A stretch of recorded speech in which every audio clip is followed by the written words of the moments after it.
Sénégal après la falsification des données financières moom da bëgg naa daal di dooraat li nga xamante ni moom moo di ay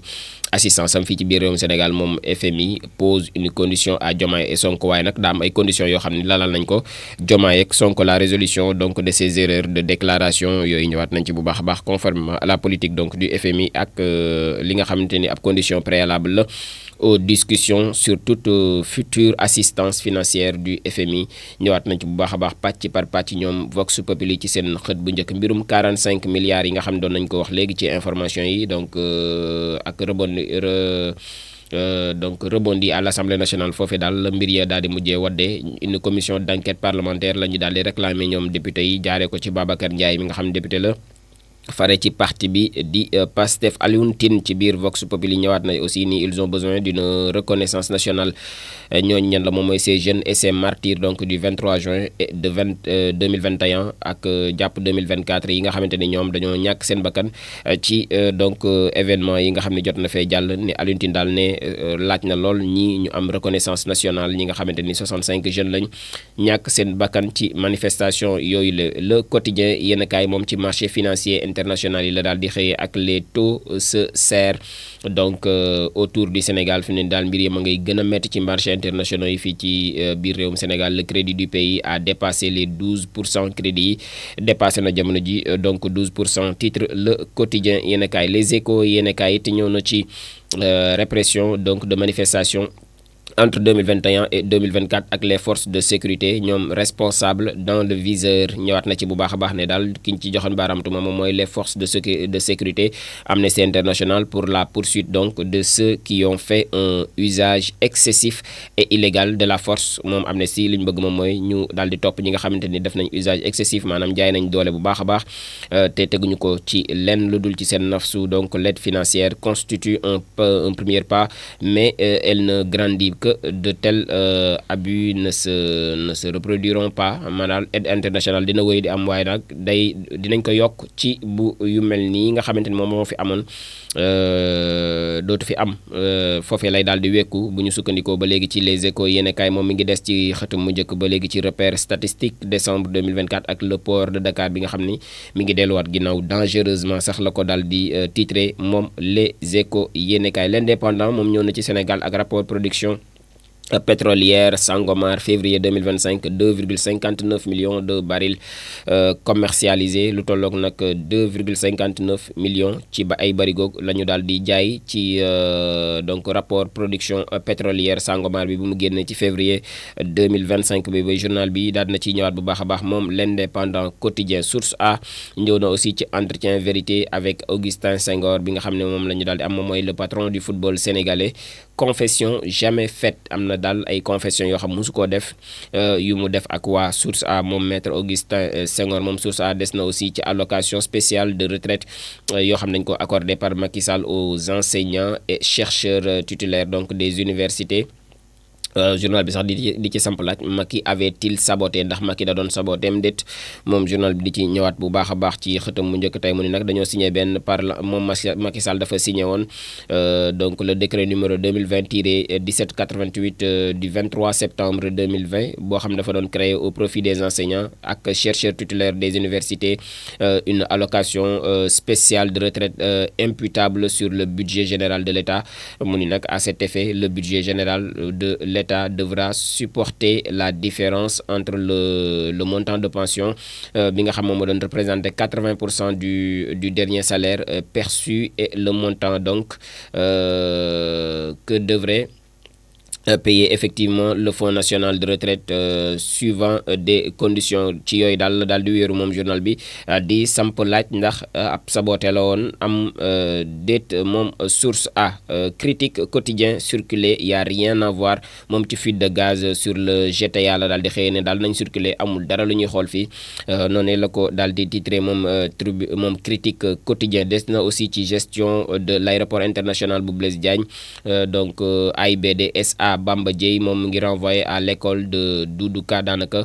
foofee lay daal di dellu moom école Doudou Ka moom mi di Bamba Dièye moom mooy directeur général bu AIBD SA. Monsieur le directeur général, votre présente tentative d'établir un état des lieux de AIBD point SA donc avait pour principe objectif la dégradation de la note donc de la gouvernance de vos différents prédécesseurs sans distinction de chacune des responsabilités, mais au final c'est la vérité que vous avez mise en faillite. ñëwaat na ci bu baax a baax noonu la ko daal di jàngatee yaatal ko ci xëtam bu njëkk moom critique quotidien. jàll ci Sud Quotidien moom ci relance donc ak développement de la pêche artisanale la xëyee l'état avancé pion moom nguur gi ngir ñu daal di relancer waat waaye développé waat suqali lii di pêche artisanale bi mi ngi teg ay pion am ngir dem ci ndànk-ndànk nag gën a jàppale nappkat yi nga xamante ni ñoom ñoo nekk fii ci waaxi Sénégal yi. ñëwaat na ci moom donc Sud Quotidien ci xëtam bu njëkk. Walf Quotidien moom ci campagne arachidière la daal di xëyee. Abdoul Mbaye réclame des comptes moom Abdoul Mbaye ci campagne arachidière bi lu mu bëgg mooy ay leeral ci lu ni mel. donc Walf Quotidien ñëwaat na ci bu baax a baax. des na ci xëtam mu njëkk ci défense de Sonko par de haute personnalité donc de l'État ñu nga xamante ni daal am nañ ndomba tànk yu takku ci état ñoom ñoo ngi défendre kii di Ousmane Sonko. Pastef en mode parti état ñoom Pastef jamono ji daal ci mode parti état la ñu nekk. titre donc le journal Walf Quotidien. Ibrahima Bakhoum moom analyste politique la mu ngi ñëwaat ci lu ni mel nag. ils vont détériorer leur image et celle des institutions qu'ils dirigent. ne daal bu ñu moywul dinañ yàq image bi nga xamante ni moom lañ leen xamee woon ak institution yi nga xamante ni moom la ñu nekk di diriger jamono ji. mondial 2026 ak qualification ba rassemblement donc de mars. hécatombe dans la tanière. blessure ya bari na lool ci donc doomi Sénégal yi nga xam ne jamono ji ñu ngi nekkoon ci feu et flamme défense milieu ak attaque lépp la ñu daal di touché ñoom blessure yooyu. problématique donc des entrepôts de stockage ak la CDC bi nga xam ñu ngi wër ak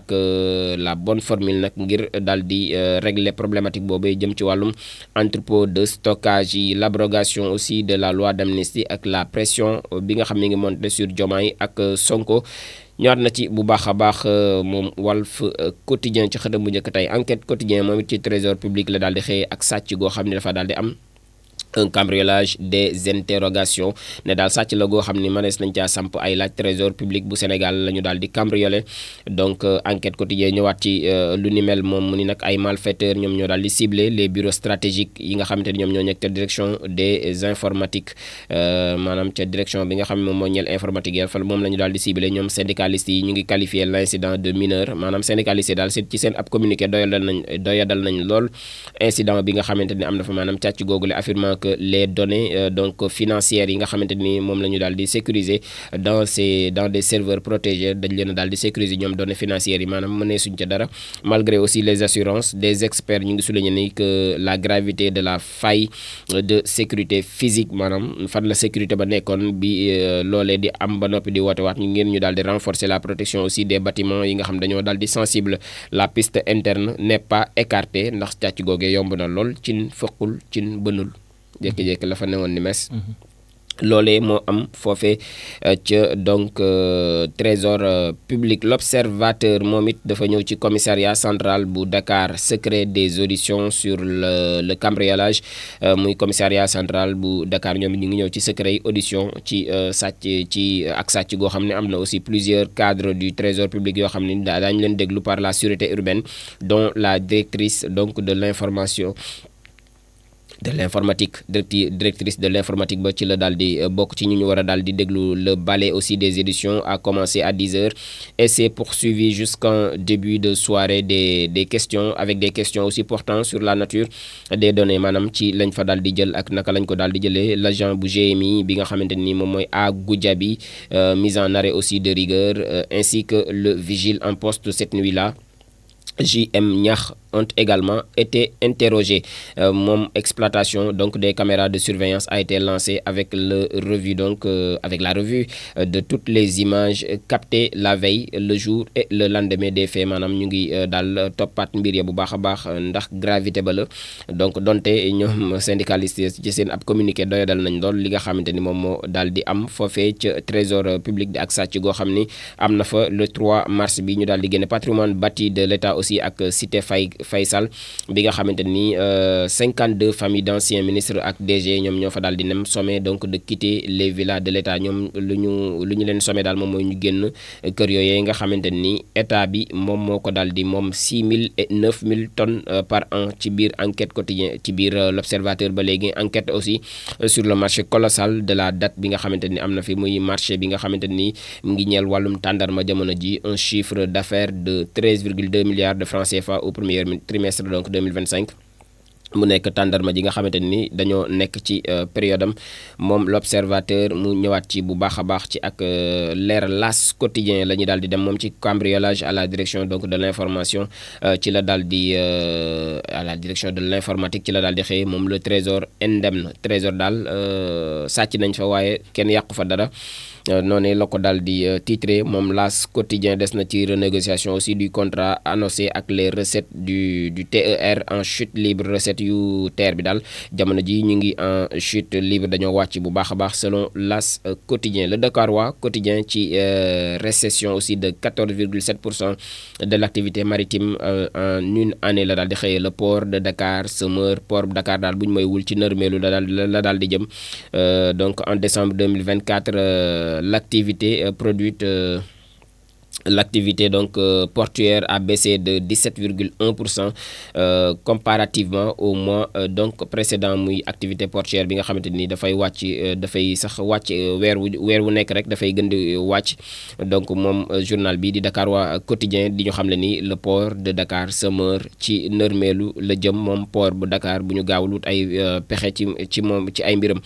cambriolage aussi ca trésor public moom journal bi ñëwaat na ci ak le syndicat minimise l'affaire trésor public donc ñoom syndicat bi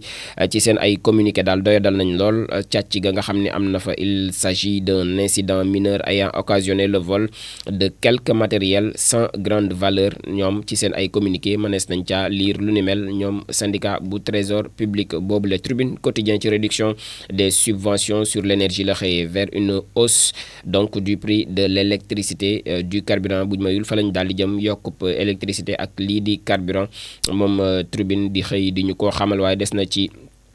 mbirum port de Dakar décembre 2024 le port de Dakar donc enregistre une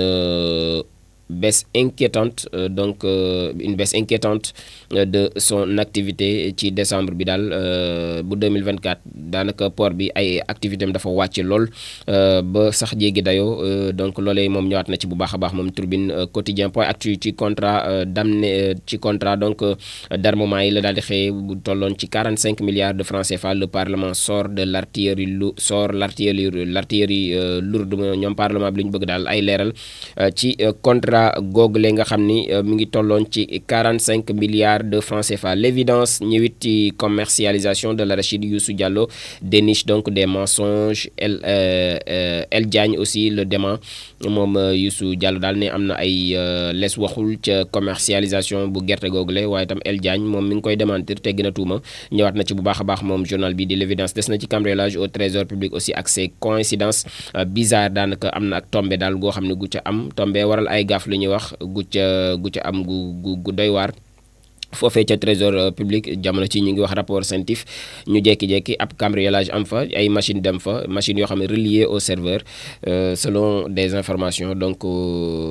mu ni nag lii tombé la goo xamante ni bu bizarre la noonu la ko daal di titré moom l'évidence quotidien l'info yéenekaay ci loi d'amnistie bi la xëye un an déjà toujours la controverse ne daal am na at boobaak léegi waaye fi mu ne nii ba léegi rek kenn d'accord ci wala sax am na ay wuuteeg xalaat moom loi d'amnistie boobu la loi d'amnistie donc couvre toutes les activités susceptibles d'être qualifiées de crimes ou délits relatifs à des manifestations ou événements à motivation politique entre le 1er février 2021 et le 25 février 2024 mu ñëwaat ci période bi nga xam moom lay couvrir ak délits yi nga xamante ni moom la daal di effacé woon une loi qui impose donc le silence et l'impunité sur les faits graves ayant accusé 65 morts dont 51 par balle plus de 1000 blessés et environ 2000 détenus mu nekk li nga xamante ne ay dégâts la yoo xam ne jot na fi am loolu yëpp loi ba ni ko dañ koy effacé Marceau donc Sivier de moom mooy directeur bu Amnesty International fii ci dëndu Afrique ni nag les autorités sénégalaises doivent rendre justice ñoom autorités sénégalaises li ñu war a def jamono ji moom mooy fexe ba yoon ñu daal di koy amal ci mbir moom la vérité et réparation aux milliers de victimes de la répression violente donc des manifestations entre 2021 et 2024. La loi d'amnistie constitue un obstacle que les autorités sénégalaises actuelles doivent lever comme donc elles s'y sont engagées di ay fàttali yoo xamante ni waa Amnesty International ñu ngi koy daal di yëkkati. Le Public Quotidien moom ci commission d'enquête sur un contrat d'armement de 45 milliards la xëyee la liquidation de Abdou Karim Sall en marche jamono ji moom Abdou Karim Sall boobu mayul au suivant moom mooy ki ci topp daal moom Abdou Karim Sall ginnaaw mi moom moo laale woon ci mbirum 45 milliards yooyu nga xam ne moom lañu jëndee woon armes yi moom Le Public Quotidien ci la daal di xëy ñëwaat fële ca Thiès dem na fa ak benn étudiant boo xam dañ ko arrêté avec 60 sextapes de son ex koo xam daal ci téléphone am yoroon na ci 60 sextapes ci ab exam noonu la daal di xëyee donc accident fële ca Goudiri ak aussi sur leur moto deux frères périssent dans un choc ñaari frères yoo xam ne dañoo ñàkk seen bakkan ci ab choc fële ca Goudiri. Journal bi de Le Public Quotidien ñëwaat na ci bu baax a baax. Dakar Times ci Milcor dans la lutte aussi contre les menaces émergentes ak la criminalité transnationale ak le terrorisme loolu la xëyee ak les propositions aussi de Daniel Duplessis def na ci ay proposition ci donc lu ni mel mooy xeex lépp lu jëm ci wàllum menace émergente jëm ci wàllum criminalité transnationale ak lii di terrorisme mu ngi ci xët bu njëkk bu Dakar Times. Direct News ci Babacar Mbaye Ngaraaf la xëyee sur le pacte aussi de stabilité sociale, non à un pacte de trahison sociale. Moom Babacar Mbaye Ngaraaf loolu la wax ne daal bu mu am pacte de trahison sociale ginnaaw bu ñu waxtaanee daal luñ tënk rek nañ ko daal di respecté donte nguur gi nañu def ab pacte boo xamante ni de stabilité sociale la mu ni daal bu mu doon pacte de trahison sociale. Moom Babacar Mbaye Ngaraaf ci xët bu njëkk bu Direct News. Des na ci Sénégal quand le président Macky Sall perturbe les sommeils dixit donc le journaliste Mamadou Ly moom moo ko daal di xaatim ci xët bu njëkk bu mu ngi ci page intérieure bu Direct News. 24 heures ci incident aussi à la direction de l'information du Trésor la xëy le SUFI sort de sa bulle donc ñëwaat na ci bu baax le sud sort de sa bulle donc muy incident yi nga xam ne am na fële ci direction de l'information de l'informatique donc du Trésor daanaka mu nekk càcc gi nga xamante ni am na fa. Teral quotidien it ñëw na ci production de pétrole pour atum 2025. Le Sénégal table sur 30 millions de barils 30 millions barigo daal la ñuy xaar ci atum 2025 bi ci suñu pétrole googu la ñëwaat na ci bu baax a baax moom Teral quotidien. yor bi ñëw itam ci expropriation du terrain Aguillon bu Kër Massar ak les jeunes et les maires ñoom ñu ngi rebelle wu bu baax a baax ne daal loolee du fi am terrain bi dañuy wéy di ko daal di téye contre le projet aussi de construction de la préfecture bi nga xamante ni moom la am ab préfecture la ñu bëgg a def ci seen terrain boobee. Ndaw ñi ak maire ya nag taxaw nañ takk seen ndigg ni loolu du fi am ba mujj sax mu am ay jàmmarloo yu ndawaan ca fële ca Kër Massar donc muy terrain ak Aiguillon bi nga xamante ni moom moo nekk ca Kër Massar. ñëwaat na ci bu baax a baax. Adama Sarr moom maire bu Kër Massar Nord mu ngi nag quand il a fallu faire face au régime répressif de Macky Sall, c'est cette jeunesse qui a été donc en première ligne pour mener le combat héroïque. ne daal bi ñu waroon taxaw jàmmarloog régime bu Macky Sall jeunesse bi ñoom ñoo taxawoon nekk ca kanam ngir daal di fësal baatub dëgg bi tey. Nous ne pouvons pas donc accepter que la force public mat cette jeunesse donc patriotique donc tey du ñu xaar force publique bi fi nekk di jaay doole ndaw ñi nga xamante ni ñoom ñoo xeexoon lu ni mel. di maire bu Kër Massar Nord di kii di Adama Sarr moom moo ko daal di xamle ci biir xët bu njëkk bu yor bile. Le Témoin quotidien ci marché de 30 milliards bu PDSS la daal di xëyee ak la bataille des géants des télécoms bi nga xamante ni jamono ji mi ngi faire rage selon donc le journal Témoin quotidien. Raffinage aussi du pétrole local, une cargaison d'avenir muy pétrole local boobu la nga xam ni cargaison la boo xam ne jamono ji ñu ngi ciy xaarandi lu yaatu ñëwaat na ci bu baax a baax moom le Témoin quotidien. Subatel moom it mi ngi xëyee repère statistique de l'année 2024 ak les chiffres et lettres donc de l'ANSD muy rapport bu statistique bu donc année bu 2024 bi ak la fa ANSD génne lu tolloog 19 000 wala 191 000 non 19 141,6 tonnes d'embarquement donc et de débarquement yoo xam ne enregistré nañ ko fële au PAD donc ñëwaat ci AIBD bi nga xam ne enregistré na 2 926 090 passagers yoo xam ne benn bokku ci Issa bokku ci man bokkuma ci da ngeen a embarqué. Donc une bonne dynamique de chiffre d'affaires boo xamante ni ñoom def nañ ko donc des services ak le solde commercial bi nga xam ni évalué nañ ko à moins de 3 983,4 milliards de francs CFA journal bi noonu la daal di xëy di ay chiffres ak ay lettres yoo xamante ni kii di ANSD habilité à faire ces statistiques là moom moo ko daal di génne ci atum 2024 rapport ak production aussi bu pétrole bi ci biir xët bu njëkk bu subateel ak les 1001 attentes du peuple li askan wi di xaarandi ci rapport bu ci production bu pétrole boobule ban njeexital la mën a am ci dunduk askan wi ba léegi ñu ngi xaarandi donc ñëwaat na ci bu baax a baax moom subateel Le Soleil ci politique banque ak secteur informel la xëyee moom le leadership féminin en marche forcée ñoom jigéen ñi daal ay kilifa lañ daanaka ci secteur yooyu lépp ci wàllum politique ci wàllum banque ci wàllum secteur informel donc 8 mars ñu ngi koy waajal bu baax a baax ni ki ëllëg ñëwaat na ci bu baax a baax di ko jagleel jigéen ñooñu lépp moom Le Soleil quotidien Libération ci les fermes de la Teranga donc la daal di xëyee de Franck Timis donc les Italiens ñoom it ñu ngi les Italiens de Tampieri Financial ñu ngi Financial Group ak les terres de Ndiayel je trouble donc autour de 26 650 hectares yi nga xamante ni daal dinay am moom ci la daal di xëy xaatim moom journal bi la dañuy jeexal ak tàggat yaram door ko ak Tribune Sport moom dafa ñëw ci éliminatoire mondial 2026 Habib Diarra forfait contre le Soudan et le Togo moom Habib Diarra ginnaaw bi amee gaañu ci cheville bi du teewee match qualification yooyu nga xam ni dina dox ci diggante Sénégal ak Soudan ak Sénégal ak Togo donc ñëwaat na ci bu baax a baax moom journal bi di Tribune Sport avant son combat aussi contre Eumeu Sène Franc d'attaque donc je serai l'unique champion moom Franc nee na moom mooy doon champion ci combat boobee nga xam ni moom mooy dox ci digganteem ak Eumeu Sène le Dakarois Sport yi ñëw na ci lutte ak tournoi de la CEDEAO le Sénégal en finale face au pays hôte Sénégal dina dem ci finale ba ak pays hôte boobee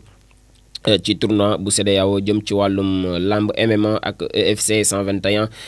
Gasmir Diatta moom mi ngi jamono ji Impérial Tafsir Ba éliminé Gasmir Diatta moom moo jamono ji porté le flambeau yor drapeau Sénégal Tafsir dañ ko mujjee daal di éliminé moom ci tournoi googu le record quotidien yi des na ci Saudi Pro League ak Al Nassr Al Shabab bi nga xam ne dina am tey ci 19h Sadio un retour en forme journal bi di samp laaj ndax Sadio dina amal retour boo xamante ni daal dina ànd ak forme waaye Point Actu Sport ñëw na ci Ligue Europa ak Tottenham bi nga xam bu Pape Matar Sarr dañ ko piégé par Laz Alkmaar Laz Alkmaar